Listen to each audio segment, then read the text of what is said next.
En el mundo de la ufología, Chile es uno de los países más reconocidos por tener una enorme cantidad de avistamientos de objetos voladores no identificados.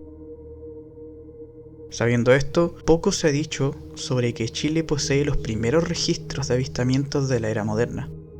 Por mucho tiempo, se creyó que fue Estados Unidos el que tendría este título, pero nada más alejado de la realidad. A continuación te detallaré los primeros avistamientos ovnis de Chile del siglo XIX.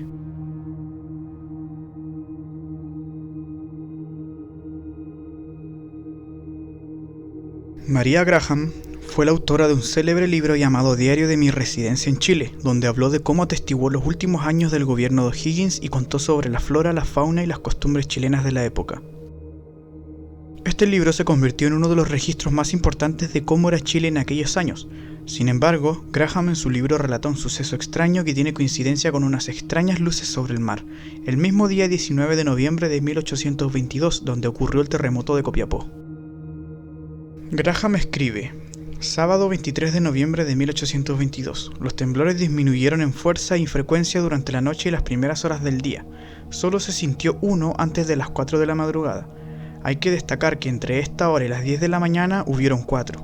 El tiempo estaba nublado pero agradable. Los pescadores de aquí y de las playas inmediatas afirmaron que en la noche del 19 vieron una luz a gran distancia en el mar. Permaneció inmóvil por un rato y luego avanzó hacia la costa dividiéndose en dos para luego desaparecer. La credulidad de la gente la convirtió de inmediato en la Virgen que vino supuestamente a salvar al país. Una beata que tenía fama de santa predijo en Santiago la catástrofe el día anterior. La gente oró y la ciudad escapó casi ilesa. Despacharon la alarma a Valparaíso para dar aviso al pueblo, pero llegó demasiado tarde.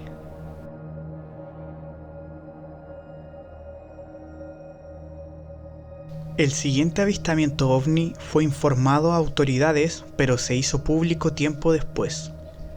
El protagonista del suceso fue el propio cofundador de Puerto Montt y comandante del bergantín de guerra Meteoro de la Marina de Chile, don Buenaventura Martínez Díaz, quien mientras navegaba desde Ancud hacia el entonces llamado astillero de Melipulli, a la cuadra de la isla Guar, en la noche del 2 al 3 de diciembre de 1853, fue testigo del insólito suceso. En su bitácora de comandante del día 4 de febrero se lee el siguiente relato. 4 de febrero de 1853. Los dos puertos que tenía en vista para pasar la noche al ancla y poner al Meteoro al abrigo de todo accidente eran la puntilla de Tautil y la isla de Guar, y no siéndome posible arribar a uno ni a otro porque el viento no nos favorecía, tomé la providencia de bordear entre Guar y San Ramón.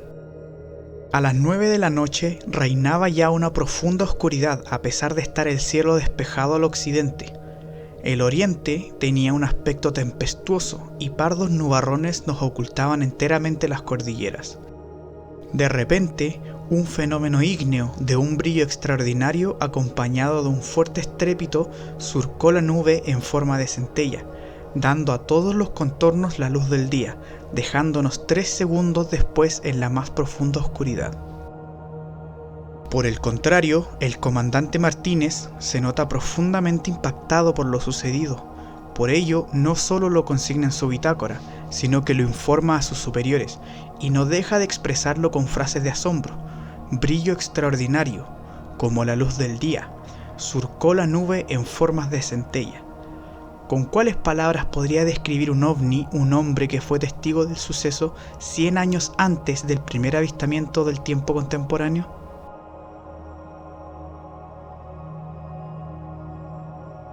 ...15 de mayo de 1861... El diario de Talca, La Esperanza, hoy desaparecido, relata los días de terror que vivieron los habitantes de la ciudad. El 15 de mayo de 1861 describe en su noticia el siguiente fenómeno. El hecho más notable de la crónica, ocurrido en la quincena y que más ha llamado la atención pública, es nada menos que una nueva especie que bien puede clasificarse de humana porque es mixto, tiene de los dos sexos. Queremos hablar del hembra-macho, macho-hembra, según el sexo que predomina o como lo designan muchos, el duende o el fantasma. La cosa ha puesto en guardia a muchos que están armados y se encierran temprano en sus casas. Hasta la policía, esa eterna fisgona, se halla sumamente preocupada y quiere hacer de las suyas, pero todas sus diligencias parecen estrellarse en las sombras. ¿Será tal vez una de las cualidades del nuevo ser la de hacerse incorpóreo e invisible cuando quiere sujetarse a la condición de los humanos dados a las travesuras? Nosotros, que pecamos de incredulidad por las cosas sobrehumanas, nos contentamos con encargar a la policía siga la pista de cerca al objeto de tanta atención. Según esta crónica y otros testimonios, a pesar de no tratarse de un objeto volador, sí se trataría de un críptido que para la época era algo jamás antes visto, y sus características andróginas serían similares a cómo se describe actualmente a los grises, siendo pequeños como un duende o pálidos como un fantasma. Este año, por primera vez en Chile, se publican 3 fenómenos aéreos inexplicables a través del mismo diario El Constituyente de Copiapó. 16 de marzo de 1868, una carta al diario Constituyente dice: ayer, a eso de las 5 de la tarde, a tiempo que habían concluido los quehaceres del día en esta mina y estando todos los operarios reunidos esperando su cena, vimos venir por los aires un ave gigantesca que a primera vista tomamos por una de las nubes. Lo que un primer momento parecía un gran pájaro, después se fue interpretando como una bestia mitológica.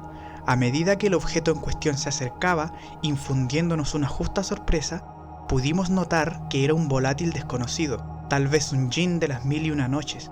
Cuando pasó a corta distancia sobre nuestras cabezas, pudimos notar la rara estructura de su cuerpo.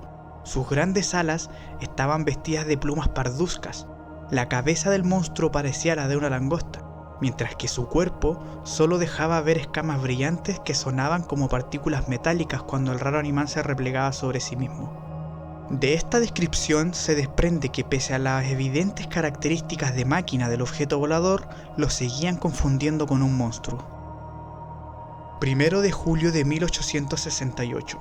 En la ciudad de Copiapó se visualiza un aparato volador con las mismas señales antes descritas el 16 de marzo del mismo año y que los testigos no logran reconocer, declarando: una extraña construcción aérea, teniendo las luces y hacer ruido del motor, voló baja sobre esta ciudad.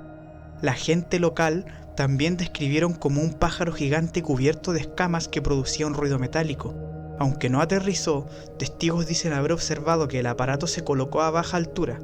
El relato es uno de los primeros avistamientos dados a conocer en Chile durante el siglo XIX. 14 de noviembre de 1868. En Chile informan y publican el primer avistamiento ovni ocurrido en la Edad Moderna en nuestro planeta. El suceso se publicó en el diario El Constituyente de Copiapó. La noticia fue redactada así: lluvia de estrellas. Acaba de tener lugar la lluvia de estrellas o bólidos que de algunos años a esta parte viene observándose en la noche del 13 al 14 de noviembre. Una casualidad nos puso en actitud de testificar la existencia de tal fenómeno en esta latitud y de recrearnos en la contemplación de ese precioso fuego de artificio encendido por la naturaleza, cuya explicación escapa todavía a las investigaciones de la ciencia. Lo extraño de esta lluvia es que los meteoritos volaban en formación y a baja altura sobre los cerros.